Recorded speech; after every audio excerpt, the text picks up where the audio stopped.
I don't know anybody that is not a caregiver in some way, whether it is a wife taking care of her husband who has dementia, a neighbor who looks after their neighbor who is living on their own because their family didn't move down with them when the senior moved down. So these caregivers don't even see caregiving as a job. It's a 24/7 job because they're out in the community with a full-time paying job. And they are doing what they do because they love their loved one. But it becomes incredibly stressful, physically and emotionally, on that caregiver. Well, caregivers for our seniors have an incredible need and provide an incredible service. And for those of us who found ourselves in that situation of suddenly being responsible, whether just a little bit or entirely for the care of a senior relative, it can be incredibly daunting. And so many don't know where to begin. And so to have that, again, resource of information for folks, where do I go? What do I need to do? The Savvy Caregiver program is an evidence-based program, which just means that it is a course that's credentialed typically by a university that has proven results. And our agency collaborates with these outfits to be able to deliver this to individuals who are taking care of someone with a dementia-related disorder at home that's over age 60. So the caregiver can be any age, but the person being cared for just has to be at least age 60.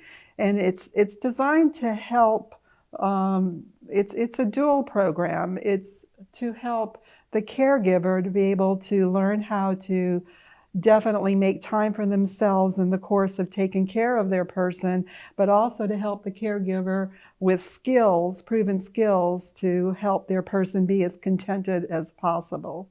Really, for someone just to have someone to talk to have a resource of information, and that respite, to know that you're not alone doing this, you're not the first person to do this, you won't be the last, and there's a lot of services and resources out there to help you get through it. Well, I have the privilege of being able to talk to a lot of different people prior to the class, and I've given them tips in the meantime, like if they had transportation issues or they needed help with daycare or something like that, that number one, I connect them with our helpline because they're not even aware a lot of times of all the services that we have. So when I follow up with them and I ask them, so how did this work out? Were you able to find this? And they're oftentimes able to tell me I was able to find somebody to help me, or I was able to get transportation, and yes, I'm going to sign up for the class. When that happens, even before they've gotten in the class, I'm ecstatic because they were able to figure it out, and they've learned how to be content. And then that makes the whole environment content, and they're just very, very grateful for the people that they met in the class as well. Right, that's a comfort to be with others, and learning how they handle different situations and maybe assisting them with something that I have learned. So that camaraderie back and forth, you learn more. And the book, going through all the stages, that was very helpful because you'd never know what the future holds in store, and each patient handles it differently.